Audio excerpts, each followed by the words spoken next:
പിതാവിന്റെയും പുത്രന്റെയും പരിശുദ്ധാത്മാവിന്റെയും നാമത്തിൽ ആമേൻ. പ്രിയപ്പെട്ടവരെ, ഇന്ന് സെപ്റ്റംബർ 17 ബുധനാഴ്ച.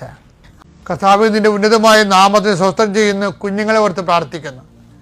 വിവാഹത്തിൽ പിരിയാൻ പോകുന്ന മാതാപിതാക്കന്മാരെ ഓർത്ത് സങ്കടപ്പെടുകയും അവർക്ക് വേണ്ടി പ്രാർത്ഥിക്കുകയും ചെയ്യുന്നു.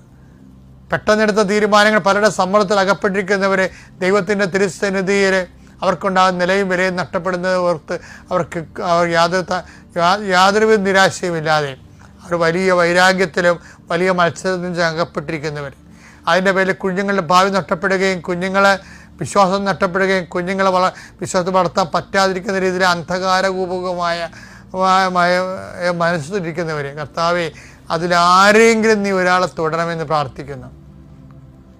എങ്ങനെയെങ്കിലും അവിടെ സമാധാനം ഉണ്ടായിക്കൊണ്ട് കുടുംബം നിലനിർത്താൻ വേണ്ടി കർത്താവിൻ്റെ ചൈതന്യം സ്വീകരിക്കാൻ കൂടുതൽ സാധ്യമുള്ളവരെ കർത്താവ് ഏറ്റെടുക്കണമേ, അവരെ അനുഗ്രഹിക്കണമേ എന്ന് പ്രത്യേകം പ്രാർത്ഥിക്കുന്നു. അവരെ കൊണ്ട് കുടുംബത്തെ റീസെറ്റ് ചെയ്യാൻ വേണ്ടി കർത്താവെ അങ്ങ് ഐക്യത്തിലേക്ക് അവരെ വിളിക്കണമെന്ന് പ്രാർത്ഥിക്കുന്നു. എൻ്റെ കർത്താവ് ഉന്നതമായ നാമത്തിൽ സഭയുടെ അധികാരത്തിൽ പോലീസ് വഴക്കുകൾ, കോടതി കേസുകൾ, വസ്തു തർക്കങ്ങൾ, അത് തർക്കപ്പുരയിടങ്ങൾ, ഒരു തീരുമാനം എടുക്കാൻ പറ്റാത്ത രീതിയിൽ എന്ത് തീരുമാനിക്കണമെന്ന് അറിയാൻ പാടില്ലാത്ത രീതിയിൽ മനസ്സ് കുഴങ്ങുന്നവർ, ഇന്നലെ